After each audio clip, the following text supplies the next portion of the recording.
Salut la team, alors comme promis, voici le débrief du Grand Prix de Imola. Et ben franchement, on a vu qu'un sacré Grand Prix, en tout cas pour ma part, j'ai vu qu'un sacré Grand Prix. Allez, l'émission numéro 3, top générique.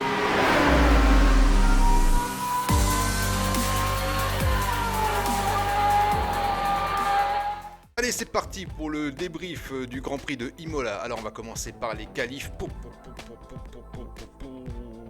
Grosse qualif, alors mea culpa. J'avais presque raison. Sur l'émission numéro 1, je vous avais dit quoi? Une Mercedes, deux Red Bull. Bon, ok, j'avais dit que c'était pendant la course, c'est pendant le débrief. Je veux bien. Mais quand même, j'étais pas très loin. Je suis pas tout à fait mauvais dans le truc. Alors, sacré qualif. C'est vrai que voir Hamilton sur la première place, ce qui est à peu près, on va dire en ce moment, normal et logique. Mais Perez devant Verstappen, ça c'est quelque chose de joli. Ça promettait pour la course, mais malheureusement, en course, c'était pas vraiment ça. Perez, je trouve, a un peu perdu pied. Ouais. On verra peut-être dans une autre émission si on me le demande. Est-ce que la question que je me pose, c'est est-ce que Perez ne serait pas le Bottas de Verstappen? Ah.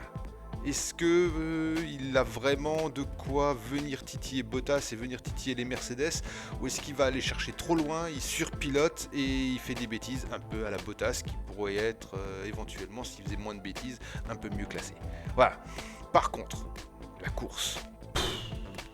Bon, vous l'avez vu sans doute, un drapeau rouge, enfin déjà plusieurs safety cars, un drapeau rouge, une relance spectaculaire, des dépassements, beaucoup de dépassements comparé à l'année dernière. On a eu un Hamilton qui était plutôt moyen en début de course, je trouve. Il avait du mal, il a fait quelques erreurs, s'est tout de suite laissé un peu distancer. Perez qui a complètement perdu pied au départ, déjà, s'est fait griller la place. Les Ferrari, mais les Ferrari, mais qu'est-ce qu'elles font là? Sans drapeau rouge, les Ferrari, il y a une Ferrari sur le podium. Incroyable, incroyable, c'est waouh. Et de voir, alors c'est ce Hamilton quand même, le voir comme ça, voir qu'il perd un peu pied en début, c'est pas la première fois, attention, c'est parfois, peut-être même, je dirais peut-être un peu souvent, en début de saison, Hamilton n'est vraiment pas au top. Et arrive à rebondir après et à faire du grand Lewis Hamilton, ce qu'il a fait d'ailleurs en deuxième partie de course après le drapeau rouge.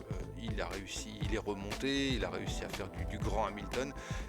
Il n'a pas réussi à aller chercher Max Verstappen, mais voilà, quand même, il était sur un sacré rythme à la fin, il les a tous bectés, tranquille. Petit-déj, flocon d'avoine, c'est bon, il y est arrivé deuxième, il garde la tête du championnat du monde, à un point ok devant Max Verstappen, mais il garde la tête du championnat du monde, ce qui est vraiment pas mal. Et alors, Ferrari, j'ai déjà dit, franchement je les voyais pas là, mais alors, McLaren, un peu déçu pour Ricardo, mais alors, ouh là là, McLaren, elles sont revenues dans le game vitesse grand V. Et là, Lando Norris sur le podium, c'est quelque chose. C'est vraiment quelque chose. Ouais. Dommage franchement pour les Ferrari, elles auraient pu être sur le podium sans le drapeau rouge. Les Ferrari étaient sans doute sur le podium, au moins une des deux, voire peut-être même les deux. Mais voilà.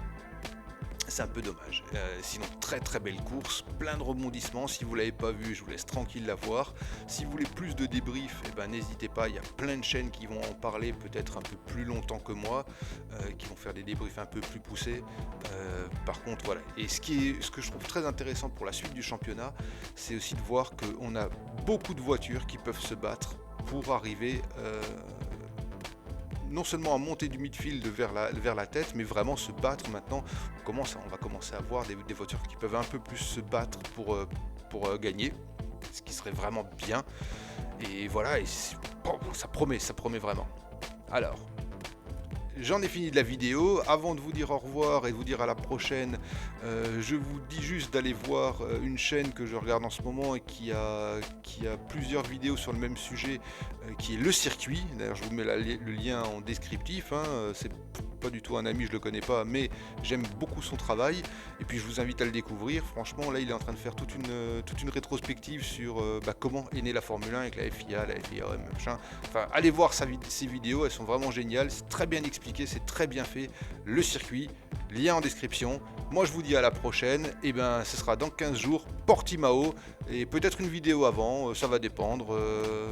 Je vais voir si j'ai un peu le temps. Sinon, commentaires, phagocytez pour moi l'algorithme de YouTube, likez, partagez, commentez, dislikez, faites ce que vous voulez, soyez vivants. Allez les gars, je vous dis à la prochaine. Ciao!